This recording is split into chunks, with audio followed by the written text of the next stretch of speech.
ஒரு சில வார்த்தைகளை கேட்டாலே இன்னைக்கு எதிர்க்கட்சியினர் உடனே அவை குறிப்பெல்லாம் நீக்க வேண்டிய அவசியம் இல்லை. ஏன்னா சட்டசபையில் எவ்வளவு தூரம் அநாகரிகமா நடந்துக்கிறாங்களோ அதையும் பார்க்கணும்னு ஆசைப்படுறாங்க.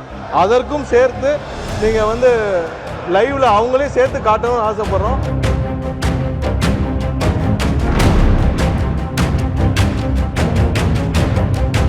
எழுபதுகளில் வழக்கு தொடுக்கப்பட்டது. அப்போது இருந்த ஐயா மூப்பனார் அவர்கள் மற்றும் விவசாய சங்கங்கள் எல்லாம் சேர்ந்து வழக்கு தொடுக்கப்பட்டது.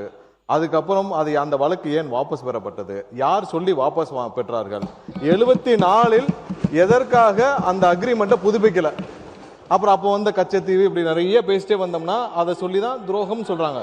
ஒரு சில வார்த்தைகளை கேட்டாலே இன்னைக்கு எதிர்க்கட்சியினர் உடனே அவை குறிப்பெல்லாம் நீக்க வேண்டிய அவசியம் இல்லை. ஏன்னா என்றால் இப்ப ஊழல்னு சொன்னா வர்றாங்க, நீங்க எல்லாம் ஊழல் செய்யலான்னு சொன்னா தான் மக்களே முன்வரிசைக்கு வர்றாங்க.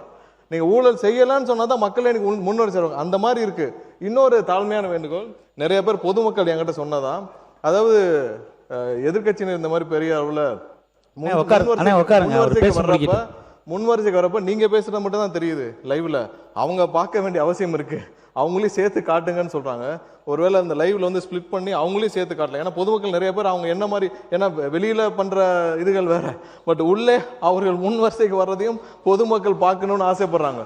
ஏன்னா சட்டசபையில் எவ்வளவு தூரம் அநாகரிகமா நடந்துக்கிறாங்களோ அதையும் பார்க்கணும்னு ஆசைப்படுறாங்க.